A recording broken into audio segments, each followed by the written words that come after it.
আজ আমরা শ্রীমদ্ ভগবদ গীতা দ্বিতীয় অধ্যায় শ্লোক সংখ্যা 8 অধ্যয়ন করব। এই অধ্যায়ের নাম সাংখ্যযোগ। সকলে নিজ নিজ গ্রন্থ দেখুন। নাহি প্রপশ্যামি মমাপনুদ্যাৎ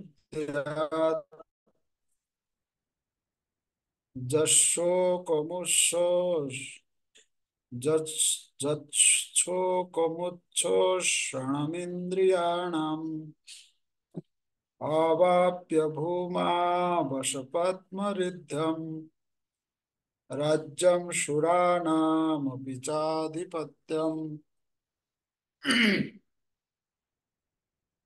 এই শ্লোকের অনুবাদ। আমার ইন্দ্রিয়গুলিকে শুকিয়ে দিচ্ছে যে শোক, তা দূর করবার কোনো উপায় আমি খুঁজে পাচ্ছি না। এমনকি স্বর্গের দেবতাদের মতো আধিপত্য নিয়ে সমৃদ্ধিশালী প্রতিদ্বন্দ্বিতাবিহীন রাজ্য এই পৃথিবীতে লাভ করলেও আমার এই শোকের বিনাশ হবে না। তাৎপর্য: অর্জুন যদিও তার মতকে সুপ্রতিষ্ঠিত করবার প্রয়াসে ধর্মগত ও নীতিগত যুক্তির অবতারণা করেছিলেন, কিন্তু তবুও যেন তিনি তার গুরু শ্রীকৃষ্ণের সাহায্য ছাড়া তার প্রকৃত সমস্যার সমাধান করতে পারছিলেন না। তিনি বুঝতে পারছিলেন যে সমস্যা তার সমস্ত সত্তাকে দগ্ধ করছিল, তার তথাকথিত জ্ঞানের সাহায্যে তিনি সেই সমস্যার সমাধান করতে পারবেন না। তাই তিনি ভগবান শ্রীকৃষ্ণকে গুরুরূপে বরণ করে তার শরণাপন্ন হলেন। কেতাবী বিদ্যা, পাণ্ডিত্য, উচ্চ পদ আদি জীবনের প্রকৃত সমস্যার সমাধান কখনোই করতে পারে না। শ্রীকৃষ্ণের মতো গুরুর কৃপার ফলেই কেবল সমস্ত সমস্যার সমাধান হয়। তাই সিদ্ধান্ত হচ্ছে যে গুরু সর্বতোভাবে কৃষ্ণ চেতনার অমৃত আস্বাদন করেছেন, তিনিই হচ্ছেন সদ্গুরু। কেননা তিনি কেবল পারেন মানব জীবনের সমস্ত সমস্যার সমাধান করতে। শ্রী চৈতন্য মহাপ্রভু বলেছেন, যিনি কৃষ্ণ তত্ত্ববেত্তা, তিনি ব্রাহ্মণই হন বা শূদ্রই হন, তিনি কেবল পারেন গুরু হতে। কিবা বিপ্র কিবা ন্যাসী, শূদ্র কেনে নয়, যেই কৃষ্ণ তত্ত্ববেত্তা সেই গুরু হয়। চৈতন্য চরিতামৃতের মধ্যলীলা ৮ম পরিচ্ছেদের ১২৮ নম্বর শ্লোক। সুতরাং তত্ত্বজ্ঞানী না হলে সদ্গুরুর হওয়া কখনোই সম্ভব নয়। এখানে গুরুদেবের যোগ্যতার কথা বলা হচ্ছে। বৈদিক শাস্ত্রেও বলা হয়েছে, সৎকর্ম নিপুণ বিপ্র মন্ত্রতন্ত্র বিশারদ অবৈষ্ণব গুরুর্ন স্যাৎ বৈষ্ণব সপচ গুরু। সমস্ত বৈদিক জ্ঞান সম্পন্ন ব্রাহ্মণ যদি বৈষ্ণব না হন, অথবা যদি তিনি কৃষ্ণ তত্ত্ববেত্তা না হন, তবে তিনি গুরু হওয়ার যোগ্য নন। কিন্তু যদি নিচুকুলোদ্ভূত চণ্ডাল কৃষ্ণ তত্ত্ব জ্ঞান সম্পন্ন বৈষ্ণব হন, তবে তিনি গুরু হতে পারেন। পদ্মপুরাণ। জন্ম, মৃত্যু, জরা ও ব্যাধি, এই চতুর্বিধ সমস্যা জড় অস্তিত্বকে সর্বদাই জর্জরিত করছে, এবং ধন ঐশ্বর্যের সঞ্চয় অথবা অর্থনৈতিক উন্নতির মাধ্যমে কখনোই এই সমস্যার সমাধান করা সম্ভব নয়। পৃথিবীর অনেক দেশ সব রকমের জাগতিক সুখ স্বাচ্ছন্দ্যে পরিপূর্ণ। সেই সমস্ত দেশ চরম অর্থনৈতিক উন্নতি লাভ করে ধনৈশ্বর্যে পরিপূর্ণ হয়ে উঠেছে, কিন্তু তা সত্ত্বেও সেখানে জড় জীবনের যে সমস্ত সমস্যা, তা কোনো অংশই লাঘব হয়নি। নানাভাবে তারা শান্তি পাওয়ার চেষ্টা করছে, কিন্তু তাদের সেই সমস্ত প্রচেষ্টা সম্পূর্ণভাবে ব্যর্থ হচ্ছে, কারণ শান্তি লাভ করার একমাত্র উপায় হচ্ছে ভগবান শ্রীকৃষ্ণের উপদেশ গ্রহণ করা। অর্থাৎ ভগবদ গীতা ও শ্রীমদ্ ভাগবতের উপদেশ গ্রহণ করা অথবা শ্রীকৃষ্ণের যথার্থ প্রতিনিধি সদ্গুরুর শরণ গ্রহণ করা। যদি অর্থনৈতিক উন্নতি এবং জাগতিক সুখ স্বাচ্ছন্দ্য মানুষকে পারিবারিক, সামাজিক, জাতীয় অথবা আন্তর্জাতিক প্রমত্ততাজনিত শোক থেকে উদ্ধার করতে পারত, তবে অর্জুন বলতেন না যে প্রতিদ্বন্দ্বিতাবিহীন পৃথিবীর সাম্রাজ্য অথবা স্বর্গলোকের আধিপত্য লাভ করলেও তিনি শোকমুক্ত হতে পারবেন না।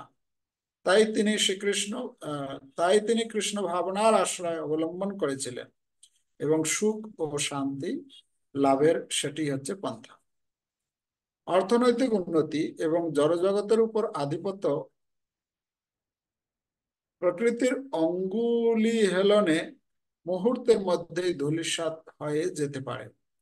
মানুষের গ্রহান্তরে যাওয়ার আপ্রাণ প্রচেষ্টা যেমন চাঁদে যাওয়ার জন্য অনুসন্ধান করছে, তাও প্রকৃতির একঘাতে সর্বতভাবে বিনষ্ট হয়ে যেতে পারে।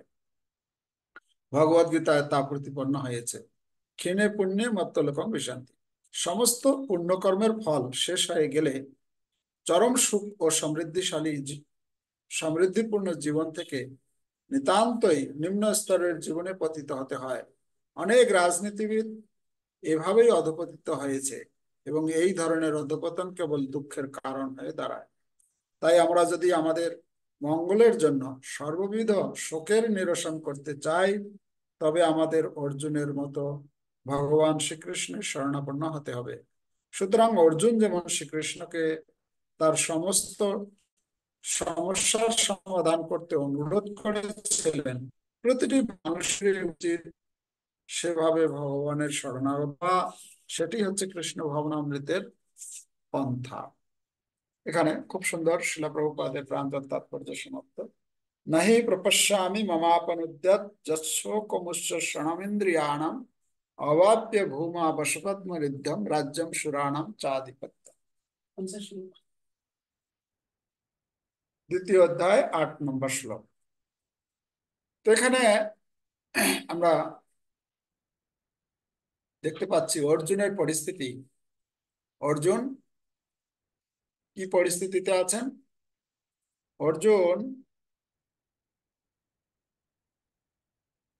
মুহ্যমান হয়ে পড়েছে। কি করবেন, কি করা উচিত, কি করা উচিত নয়, বিভ্রান্ত। এতক্ষণ তো অনেক যুক্তি দিয়েছিলেন, প্রথম অধ্যায়ে অনেক যুক্তি দিয়েছে। হ্যাঁ, এই যুদ্ধ করা উচিত নয়, ধর্মীয় ধর্মীয় যুক্তি প্রদর্শন করেছেন। তারপরে নীতি, নৈতিকতা যুক্তি প্রদান করেছেন এবং ভগবান শ্রীকৃষ্ণের কাছে আমরা দেখেছি ভগবানকে সরাসরি বলছেন, কৃষ্ণ তুমি কি পারবে তোমার গুরুদেবের সঙ্গে তুমি যুদ্ধ করতে? অনেক কিছু যুক্তি প্রদর্শন করেছেন অর্জুন। সেই সমস্ত যুক্তি প্রদান করার পর এখন কি হয়েছে? বিভ্রান্ত। যদিও আমাদের মানে যুক্তি অনেক রয়েছে, কিন্তু সমাধানটা আমরা জানি না। আমাদের জীবনে আমরাও এরকম পরিস্থিতির মধ্যে কখনো কখনো অনুভব করি, যখন আমরা সত্যগুণ আমাদের ভেতরে প্রবল কাজ করে, তখন আমরা এই এই এই ধরনের উপলব্ধি আমাদের আসে। অর্জুনের মধ্যে আমরা যেটা দেখতে পাচ্ছি, অর্জুন যখন সম্পূর্ণরূপে বিভ্রান্ত হয়েছেন, তখন কি করেছেন? ভগবান কৃষ্ণকে গুরু রূপে বরণ করেছেন। অর্জুনের যদিও কোন রকম আহ বিদ্যার দিক থেকে, অর্থনৈতিক দিক থেকে, সামাজিক দিক থেকে তার নাম, যশ, খ্যাতি ত্রিভুবন বিজয়ী, কিন্তু তারপরেও তার যে জীবনের প্রকৃত সমস্যা কি করে সমাধান করতে হয় সেই সম্বন্ধে বিভ্রান্ত হয়ে পড়েছে। এখানে শিল প্রভুপাদ আলোচনা করেছেন যে আমাদের জীবনে আমরা যতই বুদ্ধিমান হই না কেন, যতই শিক্ষিত হই না কেন, যতই ধনবান হই না কেন, যতই সৌন্দর্যবান হই না কেন, আমাদের জীবনের যে প্রকৃত সমস্যার সমাধান আমরা করতে পারবো না নিজে নিজে। আমাদের জীবনের যদি প্রকৃত সমস্যার সমাধান করতে হয় তাহলে আমাদেরকে গুরুদেবের কাছে যেতে হবে। গুরুদেব আমাদেরকে সে শিক্ষা প্রদান করবেন। গুরুদেব আমাদেরকে পথ নির্দেশ, সেই মার্গ, আহ, রাস্তা দেখাবেন। এখানে অর্জুন এই দৃষ্টান্ত আমাদের সামনে তুলে ধরেছেন যে অর্জুন যখন বিভ্রান্ত হয়ে পড়েছেন তখন ভগবান শ্রীকৃষ্ণকে গুরু রূপে বরণ করেছেন। এখানে শিল প্রভুপাদ বলছেন যে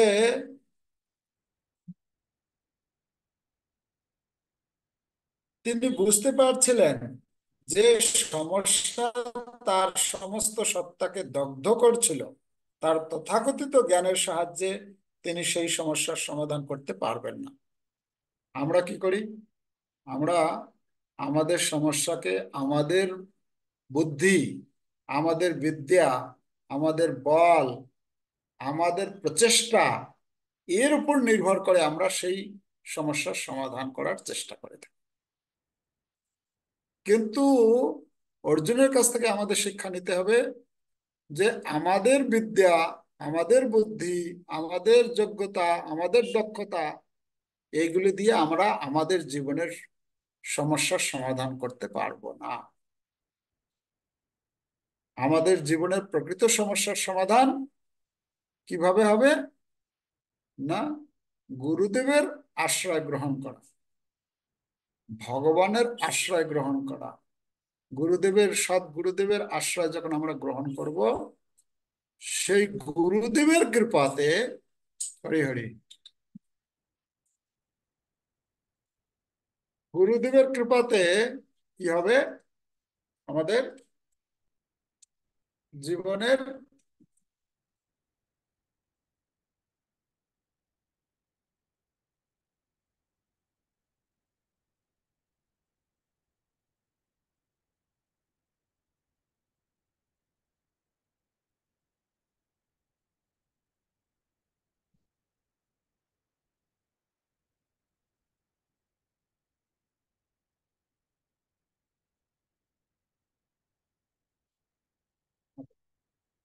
তো গুরুদেবের কৃপাতে আমরা কি করতে পারবো? আমাদের জীবনের সমস্যার সমাধানের রাস্তা খুঁজে পাবো। এখানে প্রপাত আরো বলেছেন, তাই তিনি তাই তিনি ভগবান শ্রীকৃষ্ণকে গুরুরূপে বরণ করে তার শরণাপন্ন হলেন। কেতাবী বিদ্যা, পাণ্ডিত্য, উচ্চ পদ আদি জীবনের প্রকৃত সমস্যার সমাধান কখনোই করতে পারেন।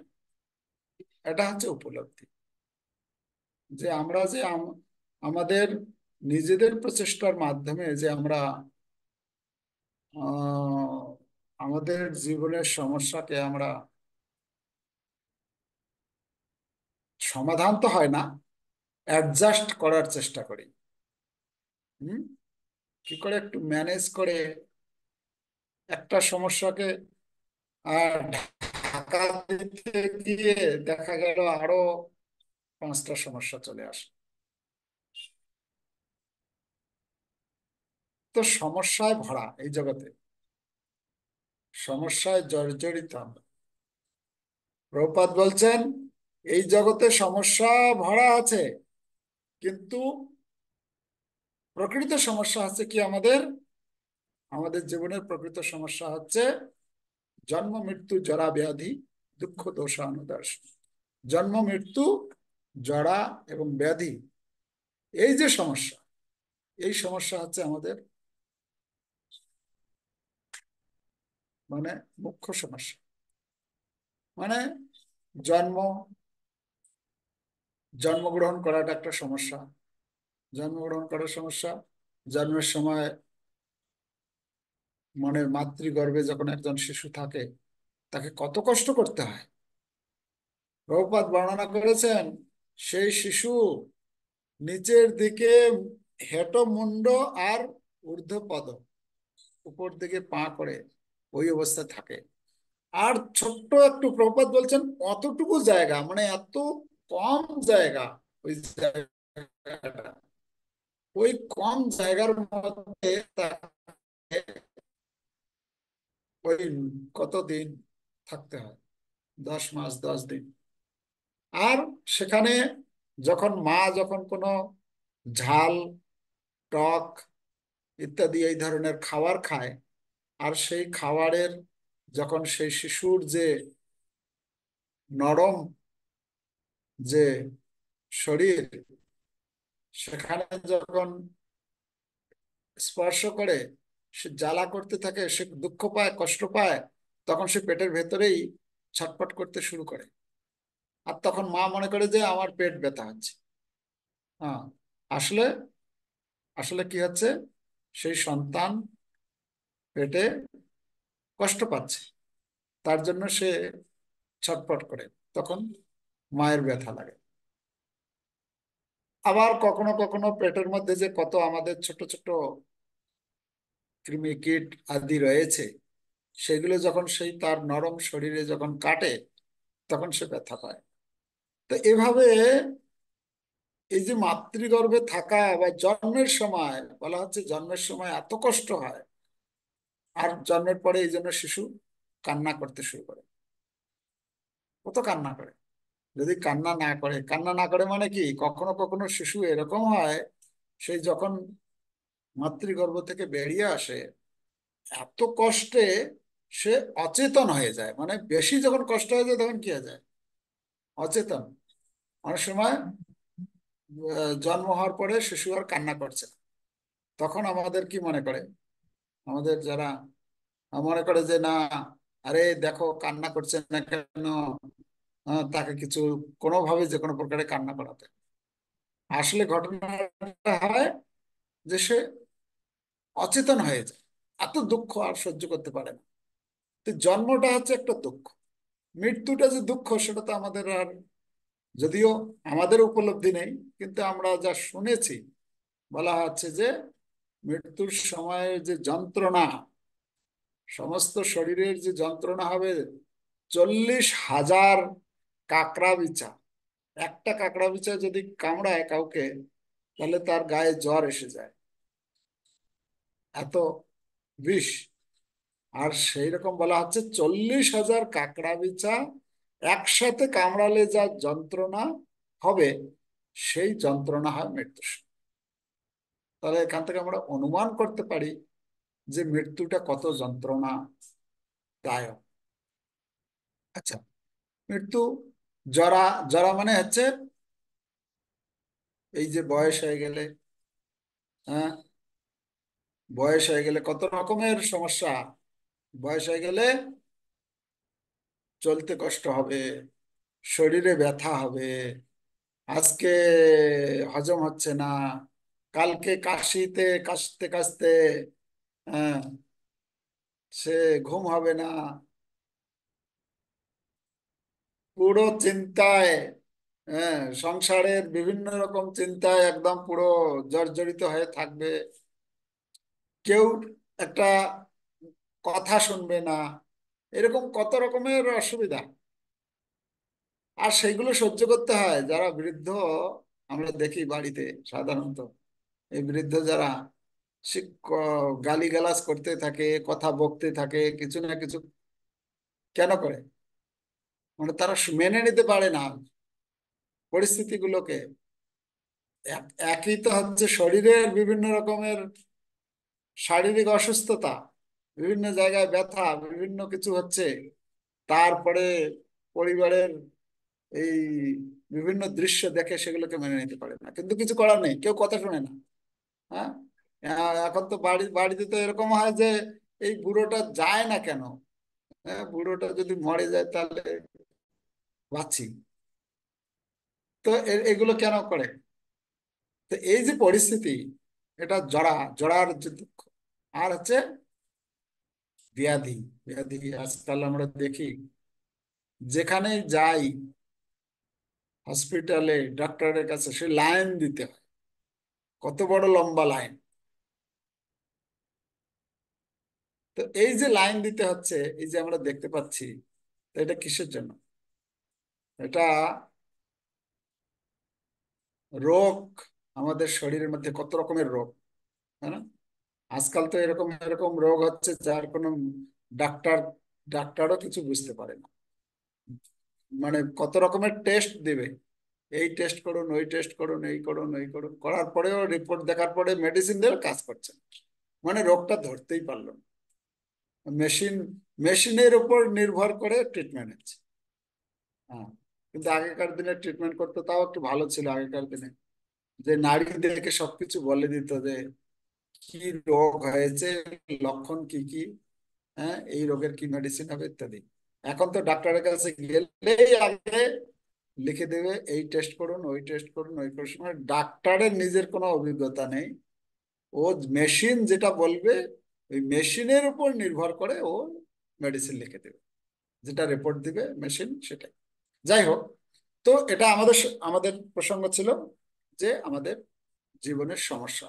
এই সমস্যা থেকে মুক্ত হওয়ার জন্য একমাত্র উপায় হচ্ছে আমাদের সদ্গুরুর শরণ গ্রহণ। যতদিন পর্যন্ত সদ্গুরুর শরণ গ্রহণ না করব, সদ্গুরুর নির্দেশ অনুসারে আমার জীবন যাপন না করব, ততদিন পর্যন্ত আমি কি করব?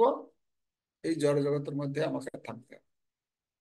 তো এখন কথা, দ্বিতীয় প্রশ্ন হচ্ছে যে তাহলে গুরুকে, গুরুর যোগ্যতা কি হবে? তো গুরু কাকে? এই জগতে তো অনেক গুরু আছে, তো কাকে গুরু রূপে আমি বরণ করব? আজকাল তো জগতে অনেক রকমের গুরু, কত বাবা, কত ঠাকুর, কতজন যে আছে তার ঠিক নেই। হ্যাঁ, গ্রামে গ্রামে, পাড়ায় পাড়ায় গুরু। তাহলে কে, কোন গুরু আমাকে আমার এই এই জীবনের পথ দেখাতে পারবেন, যে এই জগৎ থেকে, এই যে চারটি সমস্যা, মুখ্য সমস্যা, জন্ম মৃত্যু জরা ব্যাধি, এর থেকে মুক্ত হয়ে ভগবানের ধামে ফিরে যাওয়ার রাস্তা দেখাবেন? তাহলে গুরুদেবের যোগ্যতা কি? এখানে গুরুদেবের যোগ্যতার সম্বন্ধে বলা হচ্ছে, প্রথম চৈতন্য চরিতামৃত থেকে শ্লোক নিয়ে বলেছেন যে গুরুকে, যে হচ্ছে কৃষ্ণ তত্ত্ববেত্তা। গুরুদেব হবেন কৃষ্ণ তত্ত্ববেত্তা। যদি গুরুদেব যদি কৃষ্ণ তত্ত্ববেত্তা না হন, তাহলে তিনি সদ্গুরু নন। তিনি অসৎগুরু আমরা বলবো না, কিন্তু সদ্গুরু নন। সেই গুরুদেব কি করবে? তার জীবিকা নির্বাহের জন্য শিষ্য গ্রহণ। ঠিক আছে? আজকাল তো অনেক অনেক বাবা, অনেক ঠাকুর আছেন, তুমি যা পারো, তুমি সারাদিনে যা খাও, অসুবিধা নেই, যেখানে খুশি যাও, যা খুশি খাও, যা ইচ্ছা করো, বাবা তোমার প্রতিদিনের, মাসে মাসের যে তুমি যে একটু আমার জন্য একটু কি বলে জমা করবে, ওইটা মাসের শেষে আমার কাছে পাঠিয়ে দেবে, আসো, বাস। তারপরে তুমি যা খুশি করো। আছে না এরকম অনেক, অনেক রকমের গুরুদেব অনেক রকমের কি বলে স্কিম বের করেছে। হ্যাঁ, বিভিন্ন গুরুদেব স্কিম বের করে তার শিষ্যদেরকে পরিচালনা করছে। তো কথা হচ্ছে, সেই সমস্ত গুরুদেবের মাধ্যমে আমাদের জীবনের কোনো সমস্যার সমাধান হবে না। এই জগতের মধ্যেই আমাকে ঘুরপাক খেতে হবে, বারবার জন্ম মৃত্যু যারা ব্যাধি বারবার হতে থাকে। তো প্রথম গুরুদেবের যোগ্যতা হচ্ছে, যেই কৃষ্ণ তত্ত্ববেত্তা সেই গুরু হয়। গুরুদেব হবেন কৃষ্ণ তত্ত্ববেত্তা, কৃষ্ণ সম্বন্ধে জানবেন তিনি। আজকাল অনেক সংস্থা রয়েছে, অনেক গুরুদেব রয়েছেন, কৃষ্ণ সম্বন্ধে সে নিজেই কৃষ্ণ সম্বন্ধে জানে না, তাহলে কি কৃষ্ণ সম্বন্ধে কি শিক্ষা দেবেন? গীতা সম্বন্ধে, কৃষ্ণের যে উপদেশ বাণী গীতা, গীতা সম্বন্ধে তার কোনো ধারণা নেই। সে মনমানি মানে নিজের খেয়াল খুশি মতো গীতার অর্থ বুঝে আর সেটাকে বলছেন, প্রচার করছেন। তাহলে কি করে তার সেই গুরুদেবের মাধ্যমে আমরা যথার্থ লাভবান হতে পারবো? প্রথম এখানে বলা হচ্ছে, পদ্মপুরাণ থেকে শ্লোক কোট করেছেন, সেই গুরুদেবকে হতে হবে কি? বৈষ্ণব হতে হবে। বৈষ্ণব, বৈষ্ণব মানে বিষ্ণু ভক্ত ভবের দৈব। বিষ্ণুর ভক্ত যারা, তারা হচ্ছে বৈষ্ণব, মানে কৃষ্ণের ভক্ত। আগামীকাল হচ্ছে ভগবান শ্রীকৃষ্ণের আবির্ভাব তিথি। তো ভগবান শ্রীকৃষ্ণের যারা ভক্ত, কৃষ্ণ ভক্ত, কৃষ্ণ তত্ত্ববেত্তা, সেই গুরু হয়। গুরুদেবের প্রথম যোগ্যতা হচ্ছে তিনি কি কৃষ্ণ তত্ত্ববেত্তা কিনা। তিনি কৃষ্ণের উপাসনা করেন, কৃষ্ণের নাম করেন, কৃষ্ণের সম্বন্ধেই বলেন, আলাদা কিছু বলে না, নিজের ব্যাপারে কিছু বলে না। আজকালকার গুরুদেব নিজের নাম, নিজের পূজা, এটা দেখা যায়। যদি এরকম দেখা যায়, তার মানে সেই গুরুদেবকে দূর থেকে প্রণাম করে আমাকে সাইড হয়ে যেতে হবে, না হলে আমি ওই ফাঁদে পড়ে গেলে, যেহেতু সময় খুব কম, কলিযুগে অল্পায়ু আমরা, এই জন্য আমাদের সময় বাঁচানোর জন্য আমাকে সেই রকম গুরুদেবকে এড়িয়ে, কোথায় আমি খুঁজে পাবো কৃষ্ণ তত্ত্ববেত্তা গুরু যিনি বৈষ্ণব? এখানে বলা হচ্ছে অবৈষ্ণব, অবৈষ্ণব গুরু না। যারা অবৈষ্ণব তারা গুরু হতে পারবে না। সেই রকম যারা অবৈষ্ণব, যারা ভগবান কৃষ্ণের উপাসনা করছেন না, বিষ্ণুর উপাসনা করছেন না, তিনি গুরু গুরু হওয়ার যোগ্য নন। বৈষ্ণব সপচ গুরু। যদি উচ্চ কুলে জন্ম হয়, ব্রাহ্মণ কুলে, ঠাকুর অধিকারী কুলে জন্ম হয়েছে, অথচ তিনি কৃষ্ণ ভক্ত নন, তাহলে তিনি গুরু হওয়ার যোগ্য নন। অপরপক্ষে যদি নিচু কুলোদ্ভূত হয়, নিচু মানে হচ্ছে, এখানে বলা হচ্ছে সপচ গুরু। সপচ মানে স মানে হচ্ছে কুত্তা, কুকুর। পচ মানে হচ্ছে যে পাচন করে, মানে যে কুকুর ভোজী চণ্ডাল, তিনিও গুরু হতে পারেন যদি তিনি বৈষ্ণব হন। বৈষ্ণব যদি হন, তাহলে তিনি গুরু হওয়ার যোগ্য।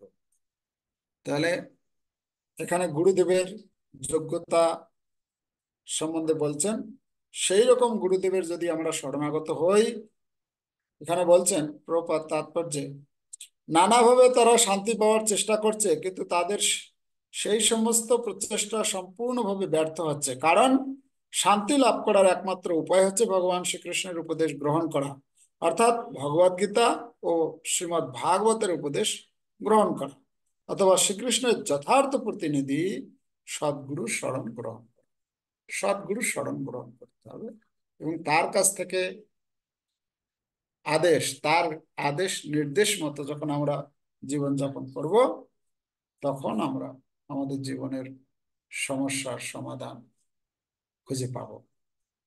তাছাড়া ভক্তিবিনোদ ঠাকুর বলছেন, নিজ বল চেষ্টা প্রতি ভরসা ছাড়িয়া, আমার নিজের বল, আমার বুদ্ধি, আমার দক্ষতা, আমার প্রচেষ্টা, এই এই দিয়ে আমি এই জগৎ থেকে গোলক বৃন্দাবন ফিরে যেতে পারবো না। যদি আমাকে এই জড় জগৎ থেকে যদি যেতে হয়, তাহলে তাকে গুরুদেব, সদ্গুরু গ্রহণ করতে হবে। আর যদি কেউ মনে করে যে না না, এই জগতে আছি, খুবই ভালো লাগছে, এই জগতে এত সুন্দর চিত্র বৈচিত্র্যের জগৎ, কত রকমের খাবার পাচ্ছি, কত রকমের দেখার বস্তু রয়েছে, এই জন্য আমাদের কবিরা লিখেছে, মরিতে চাই না আমি এ সুন্দর ভুবনে, মানবের মাঝে আমি বাঁচি বাড়ে চাই। তারা বেঁচে থাকতে চায়, এখানেই যায়, এই জগতেই থাকতে চায়, তাদের জন্য সদ্গুরুর কোনো প্রয়োজন নেই। ঠিক আছে? যারা এই জগৎ থেকে ভগবানের ধামে ফিরে যেতে চায়, তার জন্য গুরুদেবের দরকার আছে। তাহলে এই শ্লোক থেকে আমরা এটাই পাচ্ছি যে সদ্গুরুর গ্রহণের মাধ্যমে অর্জুন প্রকৃত সুখী। অর্জুন খুব চিন্তাগ্রস্ত ছিলেন, অর্জুন খুব দুঃখী ছিলেন, অর্জুন বলছেন আমি বলছেন এখানে, যদি আমাকে রাজ্যম সুরাণাম অপিচাধিপত্যম, মানে দেবতাদের যে স্বর্গ, যদি আপনি আমাকে স্বর্গলোকও দান করেন। কি রকম স্বর্গলোক? স্বর্গলোকে যারা আছে তারাও কিন্তু টেনশন মুক্ত নয়। কেন? মাঝে মাঝেই অসুরেরা স্বর্গ আক্রমণ করে। আমরা অনেকবার দেখেছি, শুনেছি যে এই ইন্দ্র আদি দেবতাদেরকে কি করেছেন, আহ স্বর্গ থেকে স্বর্গচ্যুত করে দিয়েছেন। তো সেই রকম পরিস্থিতিতে মানে সেখানেও প্রতিদ্বন্দ্বিতা সবসময় চলতে থাকে। তো এখানে অর্জুন বলছেন, হ্যাঁ, অবাপ্য ভূমা বশপদ্মরিদ্ধম রাজ্যম সুরাণাম চাধিপত্যম, আমাকে এই জগতের আধিপত্য বা স্বর্গলোকের প্রতিদ্বন্দ্বিতাহীন আধিপত্য যদি দাও, তবু আমার এই শোকের বিনাশ হবে না। অতএব আমরা যদি নিজেকে শোকগ্রস্ত বলে মনে করি, আমরা যদি চিন্তাগ্রস্ত দুঃখিত বলে মনে করি, তাহলে আমাদের উচিত সদ্গুরুদেবের শরণ গ্রহণ করে, সদ্গুরুর শরণ গ্রহণ করে আমাদের সেই গুরুদেবের আদেশ নির্দেশ মতো আমার এই জীবন অতিবাহিত করা। যদি আমি করি, তাহলে এই জড়জগৎ থেকে আমি মুক্ত হয়ে ভগবানের ধামে ফিরে যেতে পারবো। অন্য কোনো উপায় নাই, অন্য কোনো উপায় নাই, অন্য কোনো উপায় নেই। আমরা দেখেছি, যদি ভক্ত যদি কখনো তিনি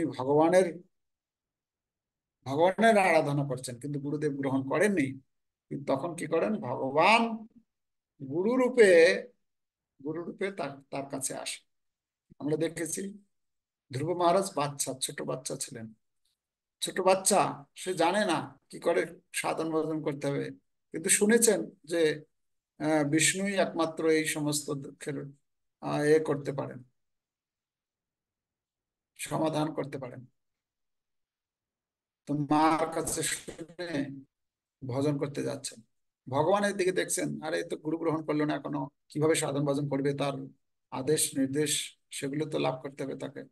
তখন সে কি করল, ভগবান তখন কি করলেন, নারদ মুনিকে প্রেরণ করলেন। নারদ মুনিকে প্রেরণ করে সেই নারদ মুনির মাধ্যমে তাকে দীক্ষা প্রদান করলেন, কিভাবে ভজন করতে হবে, কিভাবে আরাধনা করতে হবে, কি রকম খাওয়া উচিত ইত্যাদি যা কিছু সব কিছু নারদ মুনি তাকে বললেন।